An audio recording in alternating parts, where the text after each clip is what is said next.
جانا چاہتا تھا لیکن ابھی بعد میں بتا دوں. دیکھیے وہاں کے لوگ بھی بہت اچھے تھے کیونکہ کل جو میرے ساتھ کھڑا تھا نا پورا گاؤں میرے ساتھ کھڑا ہوا تھا اور مفتی صاحب کو مائک پر آنا نہیں پڑا. میرا ٹائم ختم ہو گیا, میں نے مائک چھوڑا اور ان کا ٹائم شروع ہوا تو وہ مائک پر آئے. جیسے مائک پر آئے سارے لوگ چلے گئے اٹھ کے. یہ وجہ اور کوئی وجہ نہیں تھی.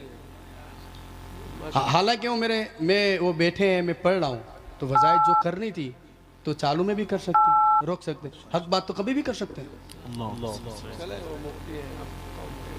میں اس بات پر نہیں جانا چاہتا اسی لیے.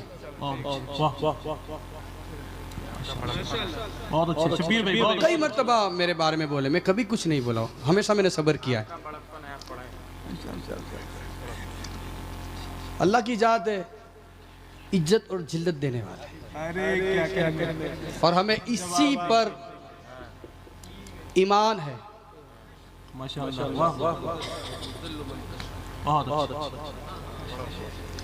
لیکن فرق اتنا ہے کہ وہاں بہت زیادہ کراؤڈ تھا, بھیڑ تھی, تو لوگوں کو بیٹھنے کی کھڑے رہنے کی جگہ نہیں تھی. آپ لوگ بڑے سکون سے بیٹھے اپنی کمر کو آرام لگا کر ہے, اور کرسی جس کو مل جائے نا, سمجھ رہے نا,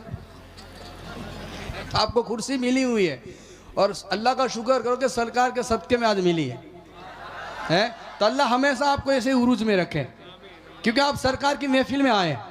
ہاں, کوئی قوالی میں نہیں آئے, آپ سرکار کی محفل میں آئے. جو سرکار کا نوکر ہوتا ہے نا, اور نوکری کیسے کرنا ہے اس کو پتا ہوتا ہے,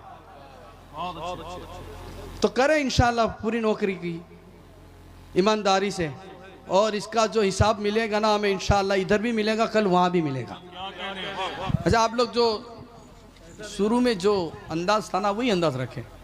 جب میں علی پڑھتا ہوں تب پتہ نہیں آپ لوگ کو کیا ہو جاتا ہے, اور ہوتا ہے کچھ آپ کو پھر سننا پڑتا ہے, ہمیں سننا پڑتا ہے. ابھی تو اب شروع ہوا ہے, بھائی کو بھی سننا پڑتا ہے. دو بات ابھی کیا کر دی تب ان کو سب کمنٹ کرنے لگے.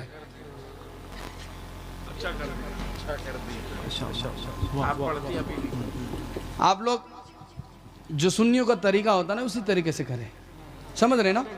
ہاں, آج اس محفل میں آپ کو بتانا ہے کہ کل جو بہار میں محفل ہوئی تھی جس میں شبیر برکاتی صاحب کو مشکلات کا سامنا کرنا پڑا تھا, آج گونڈا والوں کو یہ بتانا ہے کہ شبیر برکاتی صاحب کی بہت زیادہ غلطی نہیں ہے پڑھنے میں. کل کی جو محفل ہوئی تھی اس میں کیا ہوا, جو حضور مفتی شہریار صاحب کو مائک پہ آنا پڑا, لیکن آج گونڈا کی یہ تاریخی محفل ہے. کل بھی شبیر برکاتی وہی تھے بہار میں, آج شبیر برکاتی علاوہ الدولیا کے اس مشاعرے میں. بس سن کر کے یہ بتائیں کہ کل کے سامعین کیسے تھے اور آج کے سامعین کیسے. کل بھی شبیر برکاتی تھے, آج بھی شبیر برکاتی ہے, لیکن پیدا کرنے والے عزت کی قسم کل کی محفل کسی بھی طرح رہی ہو, لیکن ہمارے گونڈا شہر کے اس تاریخی مشاعرے میں ذرا سے بھی پیش نہیں. وہ سے گرے مغابہ جگہ مصطفیٰ بگی گھر بنانے. اے مالک, میں مسافر دعا کرتا ہوں جو بندہ ہاتھ اٹھا کر بولے نا کہ وہاں جی چاہتا ہے, اے مالک اس کا گھر وہاں بنا دے, اس کی حاضری وہاں نصیب کروا دے. جو بندہ ہاتھ اٹھا کر بولے بگی گھر بنانے. اچھا, یہ بات بتائے کون سا گھر بنانا ہے, عالیشان والا تو جھوپڑی؟ اچھا, یہاں کسی کو جھوپڑی بنانی ہے. سننی ہے. اگر آپ نے نعت خانوں کی تسلیوں سے یہ نتیجہ خاص کر لیا ہے کہ جو مرضی کرتے چلے جاؤ, ہم رسول اللہ کی جنت رسول اللہ کی, میدان معاشر میں پہنچیں گے, فرشتے کہیں گے کون ہے بھئی, سننی ہے؟ جی سننی ہوں, بس آجا, جو کچھ کیا کوئی بات نہیں, تم نے چرس پی, زنا کیا, کچھ بھی سننی ہے نا, سیدھا جنت میں چلا جا. جنت تو تمہارا انتظار کر رہی ہے. اگر آپ یہ سمجھتے ہیں کہ نعت خانی میں بیٹھنے کے بعد میں نماز قضا کروں, میں لڑکی بازی کروں, میں سیکس چیٹ کروں, میں پورن ویب سائٹ کے وزٹ کروں, میں گندی حرکتوں میں ملوث رہوں اور سرکار مجھے محبت بھری نگاہوں سے دیکھیں, تو یہ آپ کی خام خیالی ہے. آپ لوگ پہنچے ہوئے تھے 7ویں آسمان پر, تو برائے مہربانی میرا بیان سننے کے لیے ذرا زمین پہ تشریف لیں۔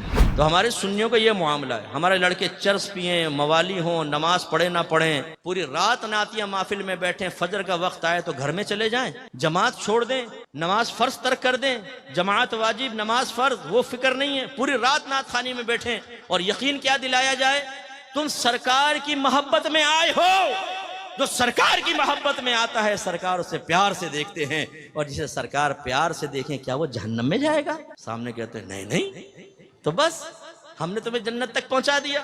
اگر آپ نے نعت خوانوں کی تسلیوں سے یہ نتیجہ خاص کر لیا ہے کہ جو مرضی کرتے چلے جاؤ، ہم رسول اللہ کے، جنت رسول اللہ کی، میدان معاشر میں پہنچیں گے، فرشتے کہیں گے کون ہے بھائی؟ سنی ہے؟ جی جی سنی ہوں، بس آ جا، جو کچھ کیا کوئی بات نہیں، تو نے چرس پی، زنا کیا، کچھ بھی سنی ہے نا، سیدھا جنت میں چلا جا۔ جنت تو تمہارا انتظار کر رہی ہے۔ اگر یہ خواب آپ کو دکھائے گئے ہیں تو خدا را مفتی منیب روان صاحب کے اس قول پر عمل کر لے۔ ایک جگہ ایک بیان چل رہا تھا، پروگرام تھا، مفتی صاحب بھی تھے، میں بیٹھا ہوا تھا، نعت خوان وہ پہنچا رہا تھا لوگوں کو ادھر سے ادھر 2 منٹ میں، جو ہمارے اکثر نعت خوانوں کی عادت ہوتی ہے، کوئی بیٹھا ہو تو بھائی ناراض نہ ہو۔ وہ پہنچے ہوئے اوپر مفتی صاحب کا بیان شروع ہوا، آپ نے فرمایا کہ بھائی آپ لوگ پہنچے ہوئے تھے 7ویں آسمان پر، تو برائے مہربانی میرا بیان سننے کے لیے ذرا زمین پہ تشریف لیں۔ تو ہمارے سنیوں کا یہ معاملہ ہے، ہمارے لڑکے چرس پئیں، موالی ہوں، نماز پڑھیں نہ پڑھیں، پوری رات نعتیہ محفل میں بیٹھیں، فجر کا وقت آئے تو گھر میں چلے جائیں، جماعت چھوڑ دیں، نماز فرض ترک کر دیں، جماعت واجب نماز فرض وہ فکر نہیں ہے، پوری رات نعت خوانی میں بیٹھیں اور یقین کیا دلایا جائے تم سرکار کی محبت میں آئے ہو۔ جو سرکار کی محبت میں آتا ہے سرکار اسے پیار سے دیکھتے ہیں، اور جسے سرکار پیار سے دیکھیں کیا وہ جہنم میں جائے گا؟ سامنے کہتے ہیں نہیں نہیں، تو بس ہم نے تمہیں جنت تک پہنچا دیا شارٹ کٹ کے ذریعے۔ یہ خواہ تعلیم حاصل کر رہے ہیں، یہ نماز پڑھ رہے ہیں، یہ روزہ رکھ رہے ہیں، یہ گناہ سے بچ رہے ہیں، یہ بیچاروں کو تو پتہ نہیں۔ نعت خان کے پاس ایک عظیم شارٹ کٹ، 1 منٹ میں آپ کو سیدھا جنت کا راستہ دکھا کر فرشتے بھی کہیں گے کہاں گیا؟ وہ نعت خان کے دامن میں وہ چھپ کر سیدھا جنت الفردوس کے اعلیٰ مقام پر وہاں بیٹھ کے حوروں کے ساتھ چائے پی رہا ہے 2 منٹ میں۔ بھائی اس خواب کی دنیا سے باہر نکل آئیں۔ آپ پہ اور مجھ سے بڑے صحابہ کرام عاشق رسول تھے، ان کی کوئی ایک مثال ایسی بتائیں کہ انہوں نے نبی کریم کے فرمان سننے کے بعد ایک کان سے سنا، دوسرے کان سے نکالا، اور انہوں نے یہ عرض کیا ہو معاذ اللہ کہ آپ کا بنایا ہوا معیار ٹھیک ہے، یہ آپ اپنے پاس رکھیں، لیکن ہم یہ کہتے ہیں کہ آپ کی محبت ہمیں جنت تک پہنچائے گی، لہذا ان تکلفات کی ضرورت نہیں، ہم ویسی جنت میں پہنچ جائیں گے۔ ہے کوئی صحابی ایسا؟ نہیں۔ وہ عشق میں کامل و اکمل تھے، تو کس وجہ سے تھے کہ انہوں نے نبی کریم کی اطاعت کی۔ آج ہمارے سنی نعرہ لگاتے ہیں غلامی رسول میں موت بھی قبول ہے، جو ہونا عشق مصطفیٰ تو زندگی فضول ہے۔ پھر ایک دوسرے کو دیکھتے ہیں کیسا لگا نعرہ، دوسرے کہتا ہے واہ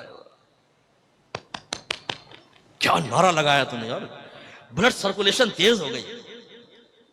اچھا بھائی کر لے تیز، اب یہ نعرہ بھی لگا کہ غلامی رسول میں داڑھی بھی قبول ہے، کیونکہ سرکار نے فرمایا داڑیاں بڑھاؤ، مجھے چھوٹی کرو، اور یہودیوں کی صورت مت بنو۔